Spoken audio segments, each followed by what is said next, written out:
Good morning दोस्तों। आज हम बात करेंगे वजाइनल इचिंग के बारे में। जो वजाइना में खुजली होती है उसके क्या क्या कारण हो सकते हैं। इसके कारण इस प्रकार है। पहला बैक्टीरियल वैजिनोसिस, दूसरा ट्राइकोमोनास वजाइनालिस, तीसरा वाल्वो वजाइनल कैंडिडियासिस। ये तीनों इन्फेक्शंस हैं। चौथा एलर्जी और पांचवा पुअर हाइजीन। अब हम इन सभी कारणों को वन बाय वन डिस्कस करेंगे। बैक्टीरियल वजाइनोसिस क्या होता है। नॉर्मली जो वजाइना होता है उसके अंदर बहुत सारे बैक्टीरिया होते हैं। ये सारे बैक्टीरिया हमारे वजाइना के लिए अच्छे होते हैं, इनका होना बहुत ज़रूरी होता है। जो सबसे ज़्यादा मात्रा में बैक्टीरिया होता है वो होता है लैक्टोबैसिलाई, और बाकी बैक्टीरिया कम मात्रा में होते हैं। जब किसी भी वजह से लैक्टोबैसिलाई कम हो जाए और बाकी बैक्टीरिया ज़्यादा हो जाए तो वो बीमारी पैदा हो जाती है, जिसको कहते हैं हम बैक्टीरियल वैजिनोसिस। अब इसके लक्षण क्या है। इस इन्फेक्शन से क्या होता है, आपको एक गंदा सा स्मेल आएगा, और ये स्मेल जो मछली का स्मेल होता है उसकी तरह होता है। एक सेक्स के बाद ज़्यादा बढ़ जाता है, और इसमें जो डिस्चार्ज होता है वो ग्रेश कलर का होता है। और जो इसमें इचिंग होती है बहुत ज़्यादा नहीं होती, थोड़ी बहुत इचिंग आपको हो सकती है। अब इसका ट्रीटमेंट क्या है। इसके लिए दो टाइप की मेडिसिन है। एक का नाम है मेट्रोनिडाजोल और दूसरी का नाम है क्लिंडामाइसिन। अब मेट्रोनिडाजोल खाओ या क्लिंडामाइसिन खाओ। अब मेट्रोनिडाजोल को कैसे खाना है। इसकी टैबलेट आती है 500 mg की, को सुबह शाम खाना पानी के साथ, खाना खाने के 1 घंटा बाद। अगर आपको टैबलेट 500 की नहीं मिलती है, 400 की मिलती है, तो आप उस टैबलेट को 3 बार खाइए दिन में, 7 दिन के लिए, खाना खाने की 1 घंटा बाद पानी के साथ। इस मेडिसिन से 80% महिलाओं को आराम मिलता है। अगर आपको आराम नहीं मिला तो आप दूसरी मेडिसिन ट्राई कर सकते हो। इसका नाम है क्लिंडामाइसिन। क्लिंडामाइसिन की सुपोजिटरी भी आती है जो 100 mg की होती है। इस मेडिसिन को आप रात को वजाइना के अंदर रखना, जितना ऊपर हो सके, 3 दिन के लिए। अगर आप इसको नहीं रखना चाहते, आप इस मेडिसिन को खा भी सकते हो। खाने के लिए इसकी एक गोली आती है जो 300 mg की होती है। उसको आप पानी के साथ सुबह शाम खाना खाने के 1 घंटा बाद खाना है, 7 दिन के लिए। अगली बीमारी ट्राइकोमोनास वजाइनालिस। प्रोटोजोआ होता है जिसका नाम है ट्राइकोमोनास वजाइनालिस, उससे इन्फेक्शन हो जाती है। इसके लक्षण क्या है। इसमें जो वजाइनल डिस्चार्ज होता है बहुत ज़्यादा होता है, पस की तरह होता है। कई बार थोड़ा सा हरे रंग का भी होता है, और कई बार उसमें जो साबुन का जग होता है उसकी तरह बुलबुले जैसे भी होते हैं, और गंदी स्मेल आती है। और जो इसमें सबसे खतरनाक जो होता है वो इचिंग होती है। इचिंग इसमें बहुत ज़्यादा होती है। कई बार इतनी इचिंग होती है कि आप वहाँ नोच नोच के जख्म कर लोगे। तो वजाइना के अंदर भी छोटे छोटे रेड स्पॉट मिलेंगे। अब इसका ट्रीटमेंट क्या है।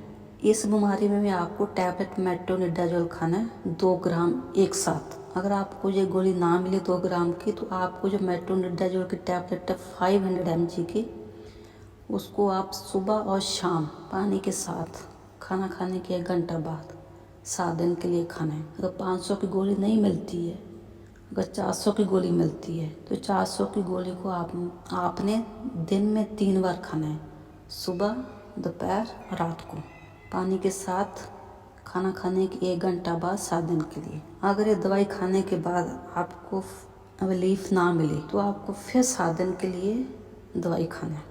लेकिन इस बीमारी में हस्बैंड और वाइफ दोनों को दवाई खाना है, क्योंकि ये इन्फेक्शन एक दूसरे से हो जाती है।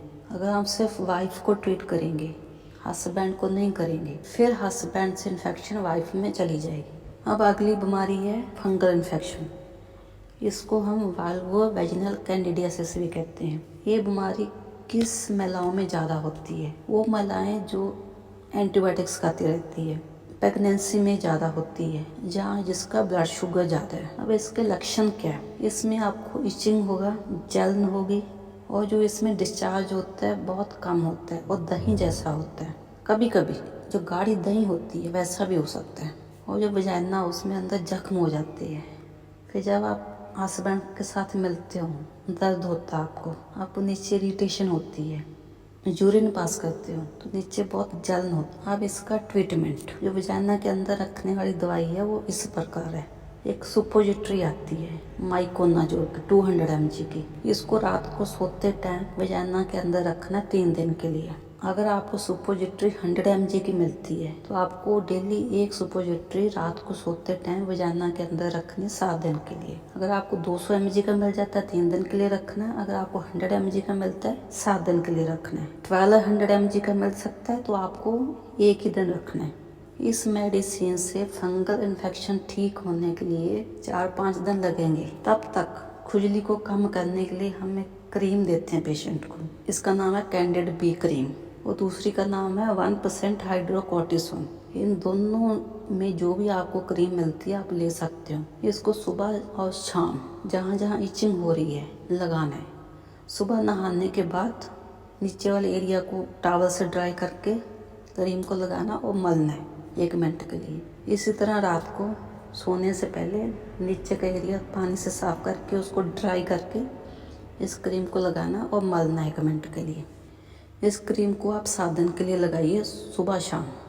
अगर आप ये रखने वाली दवाई नहीं यूज़ करना चाहते और आप खाने वाली दवाई लेना चाहते हो फिर इसमें टैबलेट फ्लूकोनाजोल आता है 150 mg का टैबलेट होता है। इसकी एक ही गोली लेनी है। अगर इन्फेक्शन आपको ज़्यादा हो रखा है तो आप इसकी 2 गोली ले सकते। एक आज लोगे, एक 3 दिन के बाद लोगे। इससे आपको खुजली हो रहा है तो उसके लिए क्रीम लगाना है। फंगल इन्फेक्शन बार बार हो रहा है, साल में 4 बार या उसके ज़्यादा टाइम हो जाता है। इस बीमारी में आपका जो इलाज है वो लंबा चलेगा। इसमें भी आपने टैबलेट फ्लूकोनाजोल खाना है जो 150 mg का होता है। एक आज खाना है, अगला गोली 3 दिन के बाद खाना है और अगला गोली फिर 3 दिन के बाद खाना है। टोटल आपने 3 गोली खा ली। उसके बाद आपको 7-7 दिन के बाद गोली खानी है 6 महीना के लिए। मान लो आपकी लास्ट वाली गोली सोमवार को ख़त्म होती है, अगले सोमवार 1 गोली, फिर उसके अगले सोमवार 1 गोली, फिर उसके अगले सोमवार 1 गोली। टोटल आपने 6 महीना के लिए दवाई खानी है। क्योंकि जो इन्फेक्शन बार बार होती है वो आपकी चमड़ी के नीचे घुस जाती है। जब आप 1-2 गोली खाते हो थोड़ा सा ठीक हो जाती है, उसके बाद वो फिर हो जाती है। तो उस इन्फेक्शन को मारने के लिए 6 महीने दवाई खानी पड़ेगी। तो आप कोई भी मेडिसिन लेने से पहले एक बार डॉक्टर से कंसल्ट कर लीजिए। लेकिन फिर भी अगर आप नहीं जाना चाहते तो एक बाज़ार में सुपोजिटरी आती है जिसका नाम है क्लिंजन फोर्ट। उसमें सारी एंटीबायोटिक्स है तो उससे तीनों टाइप का इन्फेक्शन ठीक हो जाएगा। अगर आपको फिर भी रिलीफ नहीं मिल रहा तो डॉक्टर से कंसल्ट कर लीजिए। अब हम बात करेंगे एलर्जी के बारे में। जो आप पैंटी पहनते हो उससे आपको हो सकती है।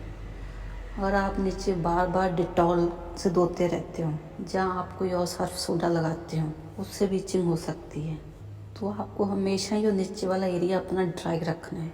पैंटी दिन में 2 बार चेंज कीजिए, क्योंकि आप जितने भी बार टॉयलेट जाते हो, बाथरूम जाते हो तो पैंटी गिल्ला होता ही होता है। वो गर्मी में तो और ज़्यादा गिल्ला होगा। तो इसलिए अगर वो एरिया बार बार गिल्ला होगा तो आपको इचिंग होगी। वो पीरियड्स के टाइम गिल्ला पैर लगता रहेगा। कई बार पैर से भी एलर्जी हो जाती है। तो ये चीज़ें आपने नोटिस करनी है। अगर आपको लगता है इस सब की वजह से खुजली हो रही है तो आप उसको ठीक करने की कोशिश कीजिए। और हमेशा ही आपने कॉटन पैंटी पहननी है। समर सीजन है तो पैंटी का यूज कम से कम कीजिए। नाइटी पहनिए, कोई और खुला पजामा टाइप पहनिए जिससे कपड़ा गिल्ला ना हो और आपके शरीर के साथ ना लगे।